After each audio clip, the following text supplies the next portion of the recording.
Silence unsettles most people. Not the loud kind, but the kind that does not rush to explain itself. The kind that watches, waits, and does not react. Throughout history, those who carried this silence were often feared not because they were violent, but because they were disciplined. A mind that cannot be provoked, hurried, or shaken becomes unpredictable. And unpredictability has always disturbed those who rely on noise and impulse.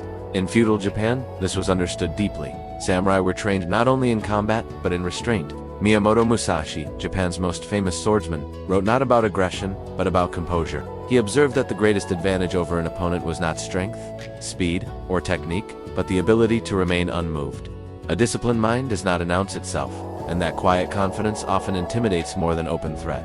Chapter 1. The calm that unsettles. Musashi lived in a violent era, yet his teachings point repeatedly towards stillness. In the Book of Five Rings, he warned against unnecessary movement, unnecessary thought, and unnecessary emotion. To the undisciplined mind, silence feels like weakness. To the trained mind, silence is control. When nothing leaks out, no frustration, no fear, no excitement, the other side is left guessing. This principle appears across Bushido and Zen alike. The warrior was expected to master his inner world before attempting to control the outer one.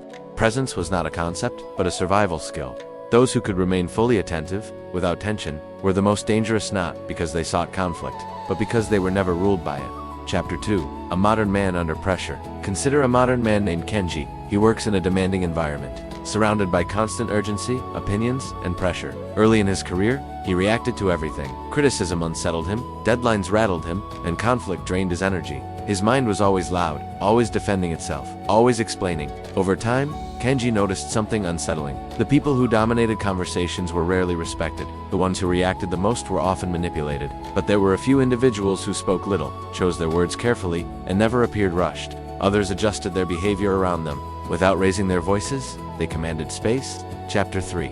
The discipline of not. Kenji began studying Japanese philosophy, drawn to the writings of Musashi and Zen masters. One idea returned again and again: do not give away your center. In Zen, this meant observing thoughts without being carried by them. In Bushido, it meant maintaining dignity regardless of circumstance. Discipline was not force, but refusal. He practiced something simple and uncomfortable. When provoked, he paused. When criticized, he listened fully before responding. When stressed, he focused only on the next correct action, nothing more. This was not suppression, but alignment.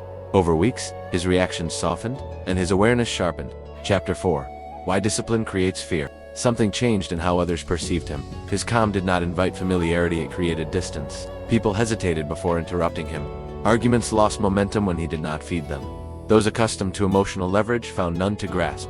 This is why the disciplined mind is feared. It cannot be controlled through pressure. In Japanese swordsmanship, this is known implicitly. A fighter who shows agitation reveals openings. A fighter who remains composed hides intention. The fear does not come from threat, but from uncertainty. When someone does not react as expected, the balance of power shifts quietly.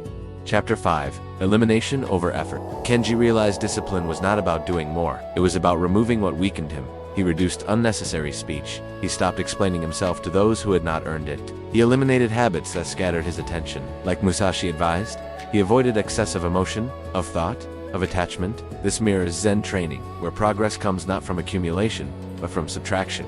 The disciplined mind removes distractions until only what matters remains.